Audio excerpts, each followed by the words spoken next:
The Forgotten Archive. The lunar dust settled around Dr. Maya Chen's boots as she walked through the abandoned facility. Luna Base Zero had been sealed for nearly 60 years, ever since the Galactic Council had invited humanity to join their interstellar community, an invitation that came with invisible chains. Structural integrity at 87%, atmosphere stabilized, reported her AI assistant through the comm in her helmet. No biological hazards detected. Maya nodded, scanning the dimly lit corridor with her flashlight. Begin mapping protocol, area. I want every inch of this place documented before the Phyrexian observers realize I've gone off-grid. The abandoned research station had been one of humanity's last independent achievements before the Phyrexians, the dominant species in the Galactic Council, had arrived with their superior technology and patronizing diplomacy. They came bearing gifts, medical advancements, faster than light travel, and protection from more aggressive species. All it cost was humanity's independence. 3 generations later, Earth remained a glorified protectorate, limited to their solar system, while Phyrexian ships patrolled their borders for protection. Maya's flashlight illuminated a heavy metal door at the end of the corridor. Unlike the other entrances she'd passed, this one bore no official Earth government markings, only a faded symbol of a trident crossed with a lightning bolt. Project Neptune, she whispered, recognition flaring. It actually existed. Project Neptune was a legend among the resistance, the loose network of scientists, military personnel, and civilians who questioned the Phyrexian alliance. Supposedly a pre-contact naval research initiative that developed revolutionary propulsion technology before being mysteriously shut down. The door's security panel was dead, but Maya had come prepared. She attached a small device to the panel, and after a series of clicks, the ancient mechanism disengaged. Warning, area chimed. Oxygen levels inside this chamber are at 3%. Recommend maintaining sealed environment protocol. The door slid open with surprising smoothness, revealing a pristine laboratory that looked as though it had been abandoned yesterday, not 6 decades ago. Workstations with outdated computers lined the walls. Display cases contained prototype models of sleek vessels unlike any human or Phyrexian design she'd seen. Maya moved to the central terminal, plugging in her portable power unit.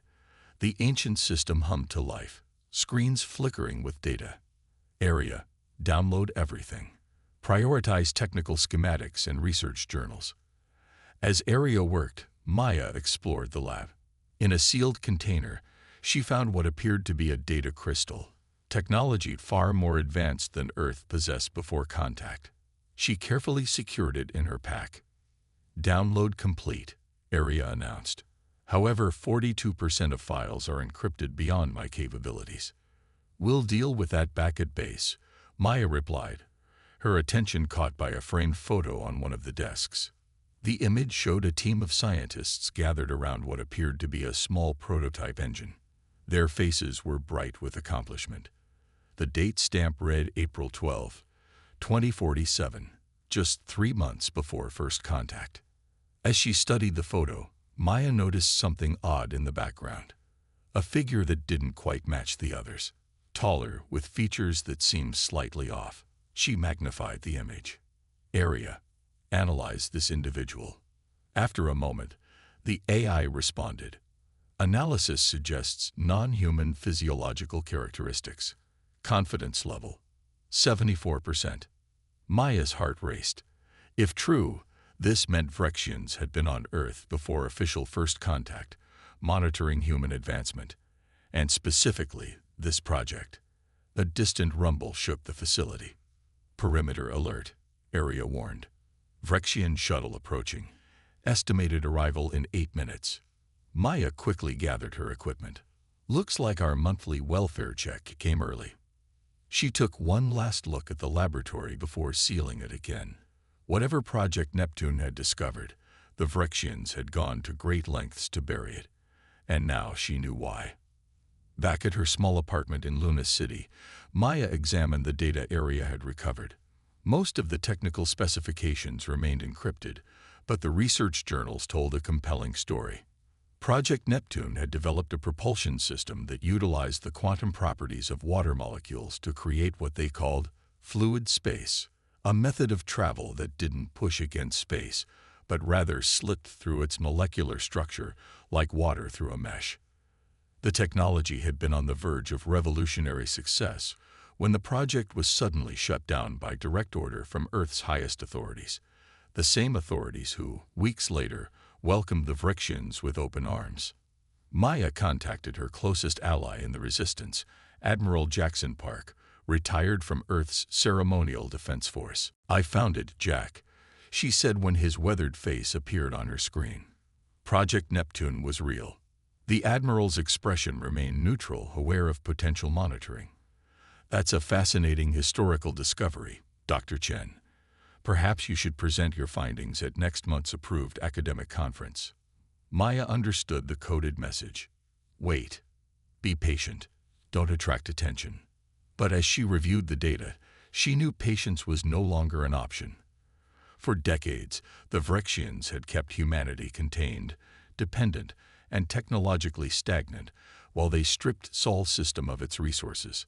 The water-based technology developed by Project Neptune represented something the Vryxians feared, and fear meant leverage. A notification appeared on her screen. Mandatory citizen, REVIU, REPOR, 2UREXIAN Eliazon, OFFIC, 800 tomorrow. They knew something. The timing was too convenient. Maya quickly transferred the data to a secure storage unit and activated her emergency protocol. Within an hour, she had packed essential equipment and erased all traces of her research from her personal systems. As Luna's artificial night cycle dimmed the lights of her apartment complex, Maya slipped out through the maintenance tunnels. The Resistance had established escape routes decades ago, rarely used but meticulously maintained. Her destination wasn't Earth, where Vryxian presence was strongest, but Mars, where the dust storms could hide more than just the landscape, and where Admiral Park had assembled a team of the brightest minds, still loyal to human independence. If Project Neptune could be resurrected, humanity might finally have a way to navigate beyond the Vryxians' watchful eyes. But first, they needed to build a ship unlike any the galaxy had seen before. As her small transport vessel broke Luna's minimal gravity, Maya watched the Earth rise over the lunar landscape, beautiful, blue, and imprisoned. She made a silent promise to the birthplace of humanity. "We're coming home, and this time, we're taking back the stars." Defiance rising. The Martian underground facility hummed with activity as Maya entered through the airlock. Officially designated as Mining Operation 37C, the sprawling complex had been gradually converted into the Resistance's primary research hub over the past decade. Excavated chambers now housed laboratories, fabrication units, and living quarters for the growing team of scientists and engineers who shared Maya's vision. Admiral Park greeted her in the central hub, his military bearing unchanged despite years of retirement. "Dr. Chen, I was beginning to think you wouldn't make it past the Vryxian checkpoints. Their patrol patterns are becoming predictable," Maya replied, handing him the secure data unit. "They're getting complacent after decades without meaningful resistance." The Admiral's eyes gleamed. Complacency is the first step toward defeat. Within hours, Maya had assembled a core team. Dr. Eli Torres, quantum physicist; Captain Layla Novak, former naval tactical officer; Jin Zhang, materials specialist; and Theo Washington, the finest engineer ever to graduate from the Mars Academy before the Vryxians restructured advanced human education. "This is what we're calling the Neptune Drive," Maya explained, displaying the holographic schematics they decoded. "Instead of pushing against space, it creates what the original scientists called fluid space, essentially treating the vacuum as if it were a liquid medium."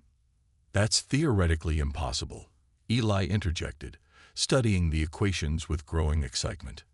"Unless they found a way to manipulate the quantum foam at the Planck scale." Jin whistled. "No wonder the Vryxians buried this. Their entire propulsion technology relies on graviton displacement. This approach would make their ships obsolete. Can we build it? Admiral Park asked, cutting to the heart of the matter. Theo circled the hologram, his cybernetic eye whirring as it captured and analyzed the design. With these specifications, no, not with the materials we have access to. He paused, a smile spreading across his face. But we don't need to build exactly this. We just need to understand the principles. For 3 months, they worked tirelessly. The facility expanded as more trusted resistors joined their ranks. They converted an abandoned mining shaft into a testing chamber, reinforced to contain any experimental mishaps.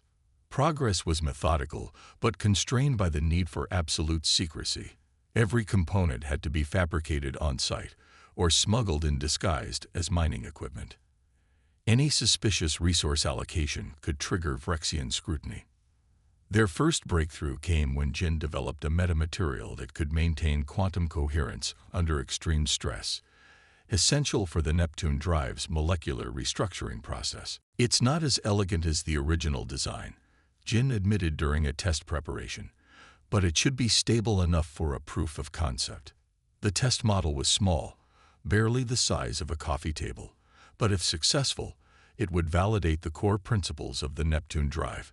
Maya watched from the observation room as Eli and Theo made final adjustments. Initializing in 3, 2, 1.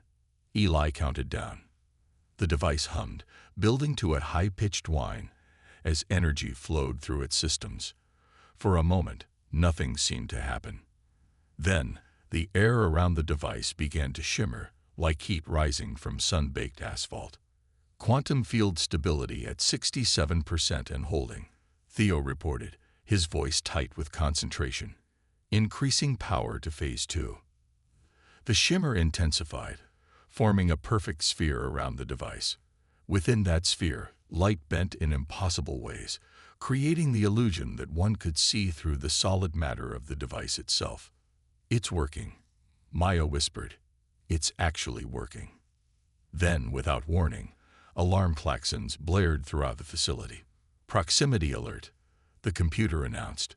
"Vrexian inspection vessel approaching. Estimated arrival, 15 minutes." The team scrambled to shut down the experiment and conceal their work. The prototype was disassembled and hidden within the facility's life support systems, the last place Vrexian scanners would probe deeply, lest they risk the lives of the valuable human assets. By the time the Vrexian inspection team arrived, Mining Operation 37C had transformed back into a mundane resource extraction site. Admiral Park, posing as the operations supervisor, greeted the Vrexian observer with practiced deference. "High Observer Kelth, what an unexpected honor," Park said, bowing slightly. "Had we known of your visit, we would have prepared a proper reception."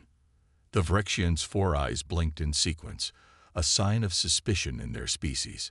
Standing nearly 7 feet tall, with iridescent blue-green skin and an exoskeleton that enhanced their already considerable strength, Kelth cut an intimidating figure among the humans. Unusual energy signatures were detected in this sector, Kelth stated, mandibles clicking. "Explain." "That would be our new drilling equipment," Park replied smoothly. "The energy conversion isn't quite optimized yet. I'd be happy to show you the performance logs." Maya watched from her position as a geological analyst, noting how the Vrexians' attention lingered on certain areas, precisely where their equipment was hidden. The observer wasn't here by chance. Something had tipped them off. The inspection lasted 3 hours, during which the Vrexians scanned every accessible part of the facility. They left without making accusations, but the message was clear. They were watching more closely now. "We have a problem," Maya announced once they were alone. "The quantum field fluctuations are detectable by Vrexian scanners. We need better shielding. Or a distraction," Captain Novak suggested. "Something to keep their attention focused elsewhere while we complete the prototype." Admiral Park nodded. "I still have contacts in Earth's Defense Force. We can arrange some equipment malfunctions in the Jupiter outposts." Nothing dangerous, but enough to keep the Phyrexians busy. Maya shook her head. It won't be enough. We need to accelerate our timeline. She pulled up a new holographic display. I've been analyzing the data crystal from Luna Base Zero. It contains more than just technical specifications. It has coordinates. The display showed a location in the asteroid belt, specifically a planetoid designated 2047 XB33. According to the logs, this is where the original Neptune team built their testing facility, away from Earth's observation, and apparently, away from Phyrexian detection as well. That's in restricted space now, Jin pointed out. No human vessels are permitted past Mars orbit without Phyrexian escort. Maya smiled. Then it's fortunate we're building something that doesn't follow conventional rules, isn't it?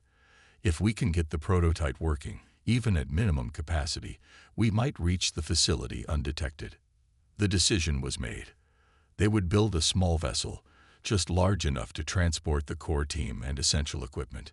It wouldn't be the grand warship they had dreamed of, but it would prove the concept and potentially uncover more of humanity's suppressed technology. As the others dispersed to begin their assigned tasks, Admiral Park pulled Maya aside. Dr. Chen, there's something you should know. The original Neptune project wasn't entirely a human initiative. Maya's brow furrowed.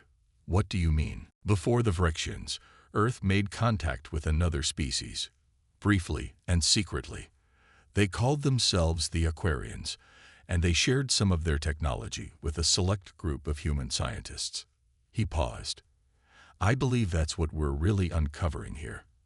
An alliance that the Phyrexians discovered and systematically erased from our history. Maya felt the implications settle over her like a physical weight. Then where are these Aquarians now? That, Park said grimly, is what the Phyrexians don't want us to find out. First Contact revisited. Maya stood in the cramped quarters of their makeshift spacecraft, reviewing the final diagnostics for what felt like the 100th time. They had named the vessel Undercurrent, a small, retrofitted mining transport barely 20 meters long, now housing the most revolutionary propulsion system humans had developed in generations. The Undercurrent wasn't much to look at. Its hull was a patchwork of salvaged plates and repurposed mining equipment. But at its heart pulsed the Neptune drive prototype, smaller than they had hoped, but functional. Final system check complete, Theo announced, his fingers dancing across the control interface. Drive integrity holding at 94%. Not perfect, but well within safety parameters. Captain Novik took her position at the tactical station, little more than a modified sensor array, as they had no weapons. Phyrexian patrol schedule confirms a 3-hour window starting in 20 minutes. If we're going to move, it needs to be then. Maya nodded, feeling the weight of command settling on her shoulders. Admiral Park had remained on Mars to coordinate their ground support and maintain the illusion of normal operations at the mining facility. Leadership of this mission had fallen to her by unanimous decision. Begin pre-launch sequence, she ordered. Everyone to positions. The small crew, Maya, Theo, Eli, Jin, and Novik, secured themselves at their stations. The launch bay, disguised as a mineral processing chamber, prepared to release them into the thin Martian atmosphere. Remember, Maya said as the countdown began, the Neptune drive remains offline until we're beyond Mars orbit. We can't risk detection this close to the colony. The Undercurrent lifted off using conventional thrusters, its departure masked by a scheduled atmospheric processing event that filled the sky with dust and sensor-confusing particulates. The vessel shuddered as it climbed through the turbulence, but held together. Once they achieved stable orbit, Novik guided them through the complex dance of avoiding both automated detection systems and the occasional Phyrexian patrol. For 2 tense hours, they maintained radio silence, drifting when necessary to avoid detection. Finally, they reached the designated activation point, far enough from Mars that the quantum field disturbance wouldn't trigger planetary sensors. Initiating Neptune drive, Eli announced, his voice tight with concentration. Primary sequence in 3, 2, 1. The drive hummed to life, creating that now familiar shimmer around the ship. Maya felt a strange sensation, as if her body was becoming lighter, more fluid. The stars outside the viewport began to distort slightly. Field stability at 89% and holding. Theo reported. We're ready for phase transition. Maya took a deep breath. Engage full drive. The transition wasn't violent or jarring as conventional FTL jumps were reported to be. Instead, the universe seemed to become more permeable around them. The undercurrent didn't so much accelerate as it slipped between the spaces that separated normal matter. It's working, Jin exclaimed, monitoring the external sensors. We're moving at. This can't be right. He checked the readings again. We're achieving velocities comparable to Vrexian FTL, but our energy consumption is a fraction of their systems. Maya allowed herself a moment of triumph before focusing on their next challenge. Set course for 2047 XB33. Let's see what secrets the asteroid belt is hiding. The journey that should have taken days was completed in hours. As they approached the designated coordinates, they found not a barren rock as expected, but a camouflaged facility built into the planetoid surface. No wonder the Vrexians restricted this area, Novik muttered, scanning the structure. No signs of active power or life support, but the facility appears intact. They docked at an ancient airlock that, surprisingly, responded to the authentication codes stored in the data crystal. The facility's emergency systems activated as they entered, providing minimal lighting and atmosphere. This place hasn't been accessed in decades, Jin noted, examining the thick layer of dust covering the equipment. Maya moved directly to the central computer terminal, connecting their portable power unit. The ancient system awakened slowly, displays flickering to life with status reports and archive data. Area, begin download and decryption. Maya instructed her AI assistant. As the others explored the facility, Maya discovered a secured chamber that required additional authentication. Using the command codes from the data crystal, she gained access to what appeared to be the facility director's office. Inside, she found more than just technical data, personal logs, classified communications, and most importantly, historical records of humanity's true first contact. Everyone needs to see this, she called out, transferring the files to the main display in the central chamber. The team gathered as Maya played the first recording, a video log dated January 17, 2047, showing a human scientist in conversation with a humanoid figure whose skin had a distinctive blue sheen and whose features suggested an evolution in aquatic environments. Ambassador Nix has confirmed that their council approves of our joint venture, the human scientist was saying. The Neptune drive will revolutionize space travel for both our species, creating a lasting bond between Earth and Aquaria. The recording continued, revealing the truth that had been systematically erased from human history. Earth's first contact had not been with the Vrexians, but with the Aquarians, a peaceful, technologically advanced species who proposed genuine cooperation rather than the veiled subjugation the Vrexians later imposed. Subsequent logs documented how the collaboration produced rapid advancements until Vrexian scout ships detected the quantum signatures of their experiments. Within weeks, Vrexian diplomatic vessels arrived at Earth, presenting themselves as representatives of the Galactic Council, a council, they later learned, that was dominated by Vrexian interests. The final log entry, dated May 3, 2047, was the most disturbing. The facility director, her face haggard with stress, spoke urgently. The Vrexians have issued an ultimatum to Earth's governments. Accept their protection and terminate all contact with the Aquarians, or face what they call preemptive security measures. They've demonstrated their weapons capabilities by destroying an uninhabited moon in the outer system. She paused, fighting visible emotion. Earth's Security Council has capitulated. Project Neptune is to be terminated immediately, all records expunged. The Aquarians are retreating from our system, pursued by Vrexian warships. They promise they'll return when they can, but the recording ended abruptly. Silence filled the chamber as the implications settled over the team. "They've been lying to us for 3 generations," Novik finally said, her voice tight with anger, "keeping us contained, dependent, while systematically erasing our history." "Not just our history," Eli added. "Our potential allies." The Aquarians clearly had technology that threatened Phyrexian dominance. Maya was about to respond when an alert sounded from their ship. "Proximity warning. Phyrexian vessel approaching. Estimated arrival. 20 minutes. "How?" Jin demanded.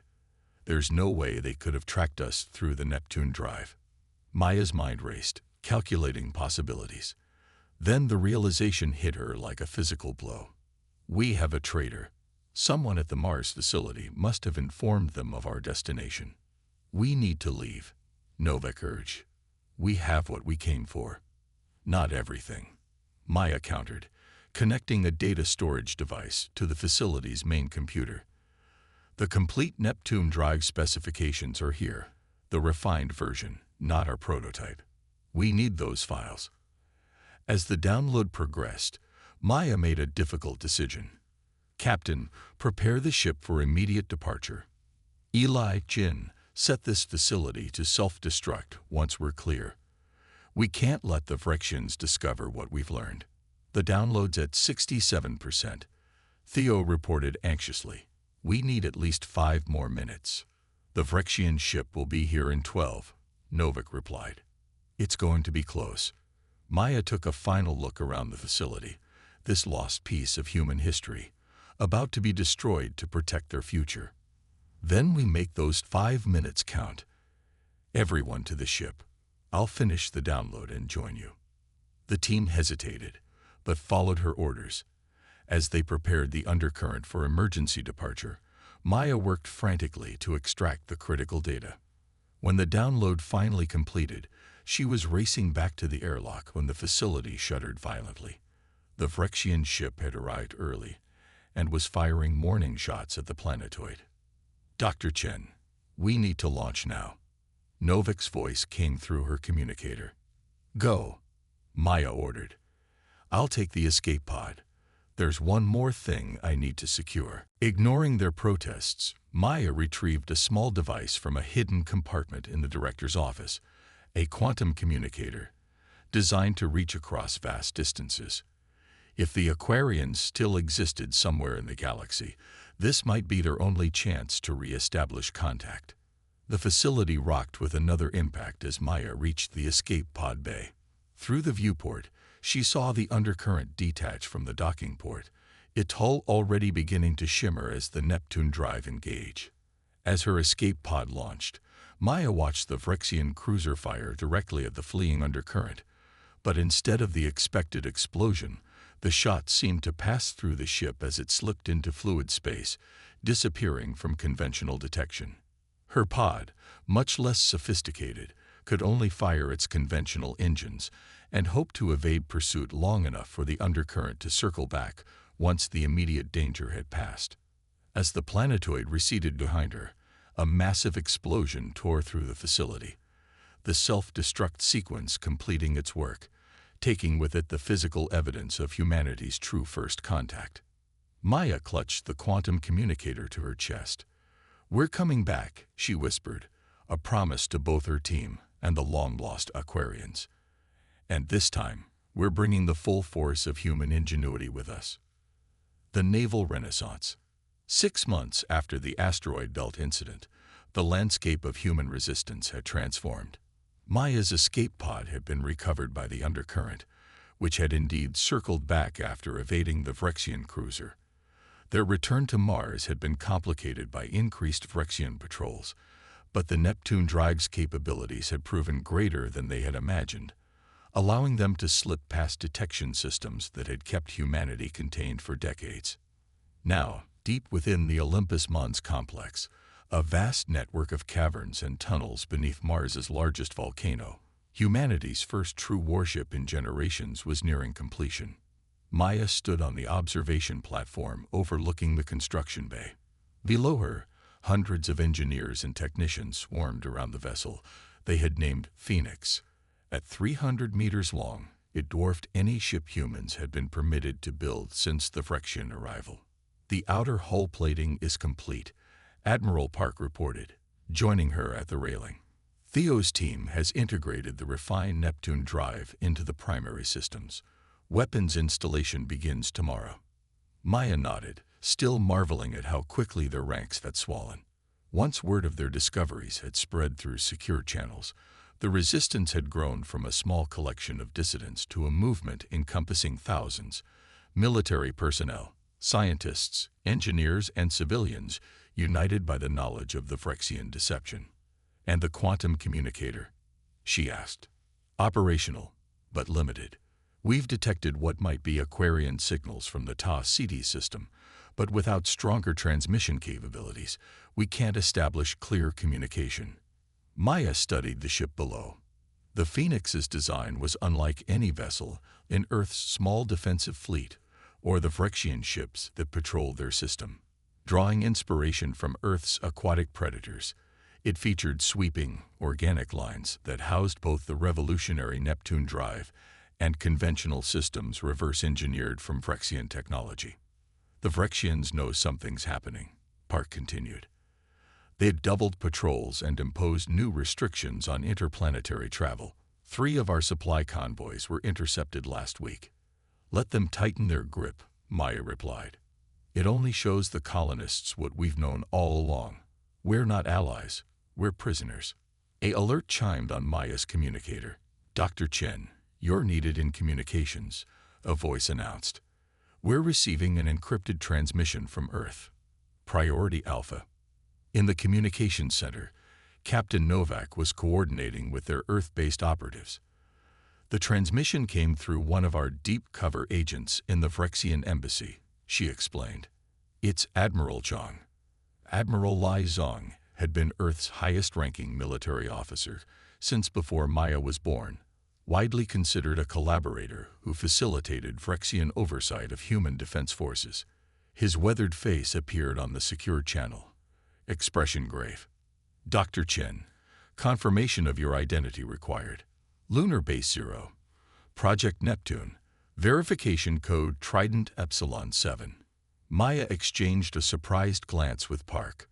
The verification code was correct, one of the security protocols they'd discovered in the Neptune archives. "Identity confirmed, Admiral," she responded cautiously. "Though I admit some confusion regarding your interest in our historical research." Zhang's expression didn't change. "I've been aware of your activities for some time, Doctor. As have others within Earth's command structure. Not all who appear to serve the Phyrexians have forgotten their true allegiance." He leaned closer to the camera. "The Phyrexian High Council has convened an emergency session. They're planning a full military response to what they're calling a human insurrection. The Galactic Enforcement Fleet has been mobilized, 20 warships, scheduled to enter Sol's system within 72 hours. Maya felt the blood drain from her face. "We're not ready for a direct confrontation of that scale." "Perhaps not," Zhang replied. "But you're not as alone as you think. Earth's Defense Force has been preparing for this possibility for decades. We've maintained the appearance of compliance while developing our own methods of resistance." He transmitted a data packet containing tactical information, deployment strategies, and most surprisingly, specifications for modifications to Earth's defensive platforms that had been hidden from Phyrexian inspectors. "When the Phoenix launches, you'll have support from Earth," Zhang promised. "The Phyrexians believe they face a small group of dissidents. Let them discover they face a united humanity instead." After the transmission ended, Maya convened an emergency meeting with her core team. The timeline they had carefully constructed now needed to be compressed from weeks to days. "The Phoenix isn't ready for extended operations," Theo warned. "The Neptune drive is installed, but we haven't completed full system integration testing. The weapons systems are at 60% capacity," Novak added, "and we have crews trained on only the most basic functions." Maya weighed their options. "We don't need the Phoenix to be perfect. We just needed to demonstrate what humanity is capable of when unshackled from Phyrexian constraints. The decision was made. The Phoenix would launch in 48 hours, ready or not. The final preparations were a blur of activity. Crew assignments were finalized, with Maya assuming command despite her limited military experience. Admiral Park would coordinate the Mars Defense Forces, while Captain Novik served as tactical officer aboard the Phoenix. As the launch countdown approached, Maya addressed the assembled crew on the Phoenix's bridge. For 3 generations, humanity has lived under the illusion of partnership with the Phyrexians, she began. We've been told that we needed their protection, their guidance, their technology to survive in a dangerous galaxy. Today, we show them, and ourselves, what humans are truly capable of. She activated the main view screen, displaying the Sol system with the approaching Phyrexian fleet highlighted. They expect us to hide, to surrender, or to mount a futile defense with the limited tools they've permitted us to keep. They don't expect this. She gestured to the ship around them. They don't expect the Phoenix. They don't expect humanity to have rediscovered what they worked so hard to bury. The ship hummed as final launch preparations completed. Maya took her position in the command chair. Initiate launch sequence. Let's introduce the galaxy to humanity's naval renaissance. The Phoenix rose from its underground berth as massive doors opened in the side of Olympus Mons, a sight that would have been visible from orbit had the Neptune drive not already been creating its distinctive field around the ship. To conventional sensors, the launch would appear as nothing more than a minor seismic event. As they cleared Mars' atmosphere, Eli reported from the science station. Phyrexian patrol detected at coordinate grid 227. They haven't altered course. No indication they've spotted us. Maintain Neptune field at current configuration, Maya ordered. Set course for Earth defense perimeter. Minimum power until we're clear of Mars orbit. The Phoenix accelerated smoothly, its revolutionary drive allowing it to slip between normal space in a way that conventional sensors couldn't track. Within minutes, they had passed the Phyrexian patrol undetected. Once clear, Maya gave the order they'd all been waiting for. Bring Neptune drive to full power. Let's show this ship what it can really do. The effect was immediate and exhilarating. The Phoenix didn't so much accelerate as phase into a different relationship with space itself. Stars smeared across the viewports, not from velocity, but from the ship's passage through the dimensional boundary between normal space and fluid space. Transit time to Earth defense perimeter. 17 minutes, Eli announced, unable to keep the wonder from his voice. The Phyrexians' fastest ships would take hours to cover the same distance. As they approached Earth, they received updated tactical data from Admiral Zhang. The Phyrexian enforcement fleet had entered the outer system sooner than expected and was deploying in a standard containment formation around Earth and its moon. Their positioning to blockade the planet, Novak analyzed. Standard intimidation tactics. They want Earth to officially denounce the resistance before they commit to a full military response. Maya studied the deployment pattern, which means they don't know about the Phoenix yet. Good. Transmit authentication codes to Earth defense platforms and establish secure communication with Admiral Zhang. Zhang's face appeared on the command screen, surprise evident when he saw the bridge of the Phoenix. Dr. Chen, your vessel is impressive and operational, Admiral. We're detecting 23 Phyrexian ships in Earth orbit. Your assessment. Their commander, High Marshal Kelth, has delivered his ultimatum. Earth has 6 hours to surrender all resistance members and submit to full Phyrexian governance or face protective quarantine, meaning orbital bombardment of key infrastructure. Maya's expression hardened. They still think they hold all the advantages. Let's correct that misconception. Admiral, is Earth's defense force prepared to support offensive operations? We are. On your signal, Dr. Chen. Maya turned to her crew. Battle stations. Prepare to engage Neptune.